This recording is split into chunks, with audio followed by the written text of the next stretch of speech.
गणेशाय नमः। ओम सरस्वत्यै नमः। ओम परम ऋषिभ्यो नमः।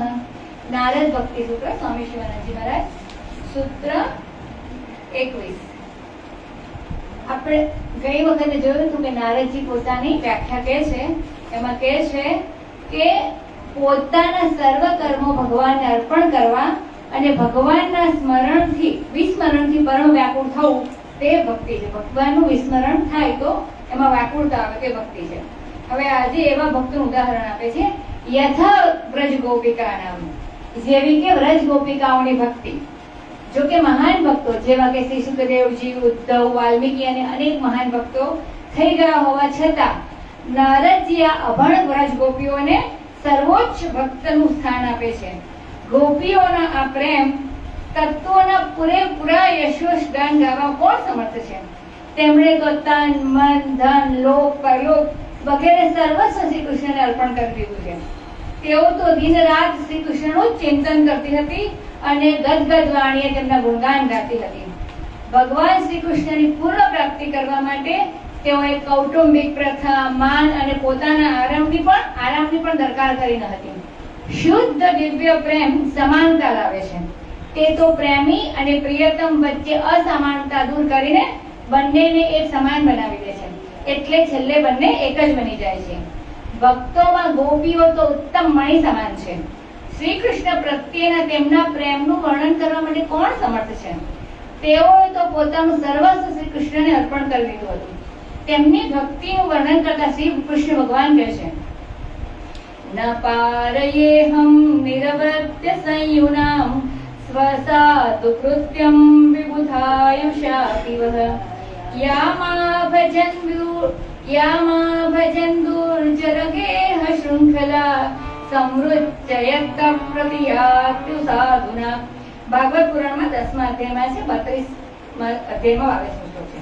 હે ગોપિકાઓ, તમે મારા માટે ગૃહસ્થાશ્રમની મજબૂત બેડીઓ છોડી મારું ભજન કર્યું છે. તમારું આ કાર્ય પૂર્ણ નિર્દોષ છે.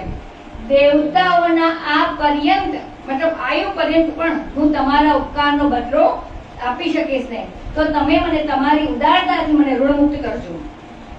તામન મનસ્કા મત પ્રાણા મદર્થે ત્યક્ત દૈહિકઃ યે ત્યક્ત લોક ધર્મશ્ચ મદર્થે તાન વિભર્મ્યહમ મયિતા પ્રેયસાં પ્રસ્થે દૂરસ્થે ગોકુલસ્ત્રિયઃ સ્મરન્ત્યોંગ વિમુહ્યન્તિ વિરહ કણુશ્ચ વિબલાઃ ધારયન્તિ કૃષ્ણેન પ્રાય પ્રાણં કદશ્ચન પ્રત્યાગમન સંદેશૈ વલ્લભ્યો યે મદાત્મિકાઃ. આ પણ ભાગવત પુરાણનું છે. હે ઉદ્ધવ, ગોપીઓએ તેમનું મન મને સમર્પિત કરી દીધું છે. હું જ એમનો પ્રાણ છું. મારા માટે તેમણે તેમના દેહનો બધો જ વ્યવહાર છોડી દીધો છે. જે લોકો મારા માટે સમસ્ત લૌકિક ધર્મો છોડી દે છે તેમને હું સુખ આપું છું. એ ગોપીઓ મને તેના પ્રિયતમથી પણ અતિ પ્રિય માને છે. હું દૂર રહું છું એટલે મારું સ્મરણ કરીને વિરહ વેદનાથી વ્યાકુળ બનીને દેહની શુદ્ધ પણ ભૂલી જાય છે. મારા વિના તેઓ ખૂબ જ મુશ્કેલીથી પોતાના પ્રાણ ટકાવી રાખે છે. હું ત્યાં પાછો જઈશ એ આશય તેઓ જીવે છે. હું એ ગોપીઓનો આત્મા છું અને એ ગોપીઓ મારી છે. રાસ લીલાનું રહસ્ય તો કામ વિકાર રહિત પવિત્ર આત્માઓ સમજી શકે. પવિત્ર હૃદયવાળા માણસો જ ગોપીઓના શુદ્ધ પ્રેમને સમજી શકે. આ પ્રેમનું બાણ સામાન્ય મનુષ્યોની કક્ષાએ ન કાઢી શકાય. સૂત્ર 22માં કહે છે, તત્રાપી ન મહાત્મ્ય જ્ઞાન વિસ્મૃત્ય ઉપવાદઃ. એ અવસ્થામાં પણ મહાત્મ્ય જ્ઞાનની વિસ્મૃતિનો અપવાદ નથી. એટલે કે ભક્તની દ્રષ્ટિમાં ભગવાનની મહાનતા અને ગૌરવ અપાર છે. આ મહાનતા અને ગૌરવના જ્ઞાન વિના ભક્તિ સ્થાયી રહેતી નથી. અને જો ભક્તિ સ્થાયી ન રહે તો આધ્યાત્મિક વિકાસ અટકી જાય. ગોપીઓ શ્રી કૃષ્ણની સામે ચાંદનીમાં નાચતી, ગાતી, કૂદતી અને રમતી, છતાં શ્રી કૃષ્ણની દિવ્યતા નહોતી જાણતી એમ નથી. તેઓ ભગવાનના સર્વવ્યાપકપણા અને સર્વસમર્થપણાથી વંચિત એક સેકન્ડ માટે પણ થતી ન હતી.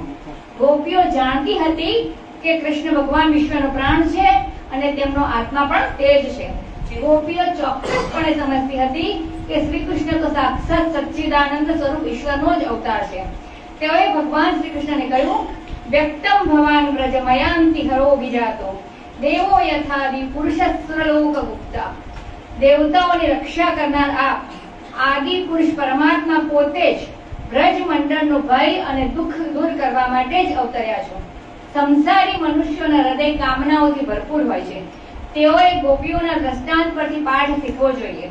શ્રી કૃષ્ણ અને ગોપીઓની પવિત્ર વાર્તાઓ સાંભળી પોતાની કામનાઓ ઓછી કરવાનો પ્રયત્ન કરવો જોઈએ. આ વાર્તાઓ આલંકારિક હોય છે અને તેમાં ગૂઢ આધ્યાત્મિક રહસ્ય છુપાયેલું હોય છે. ભગવાન શ્રી કૃષ્ણની લીલાનું વર્ણન કરનાર મહાન પવિત્ર ઋષિ શ્રી વ્યાસજી છે અને તેને સંભળાવનાર તેમના જેટલા જ મહાન તેમના પુત્ર શ્રી સુખદેવજી છે. આ લીલાના વર્ણન સમયે શ્રી કૃષ્ણજી બાળક હતા, એટલે તે લીલામાં અપવિત્રતાનો અંશ શક્ય જ નથી. દુનિયાની મંદ બુદ્ધિના માણસો આ લીલાને પોતાના માપદંડથી માપે છે અને પોતાની પાશવી વૃત્તિઓ અનુસાર તેની ટીકા કરે છે. દંડકારણ્યના ઋષિઓએ ભગવાન રામને આલિંગન કરવાની ઈચ્છા પ્રદર્શિત કરી તો શ્રી રામે જવાબ આપ્યો, તમે બધા ફરીને વૃંદાવનમાં ગોપીઓ રૂપે જન્મ લેશો અને તમે ભગવાન કૃષ્ણને ભેટશો. ભગવાન શ્રી કૃષ્ણ પણ મારું જ રૂપ હશે. આ છે રાસલીલાનું રહસ્ય. જો કે ગોપીઓએ શ્રી કૃષ્ણ પ્રત્યે પ્રેમ પ્રદર્શિત કર્યો હતો, પરંતુ તેમનો પ્રેમ તો ઉચ્ચતમ પવિત્ર ભક્તિ જ હતી.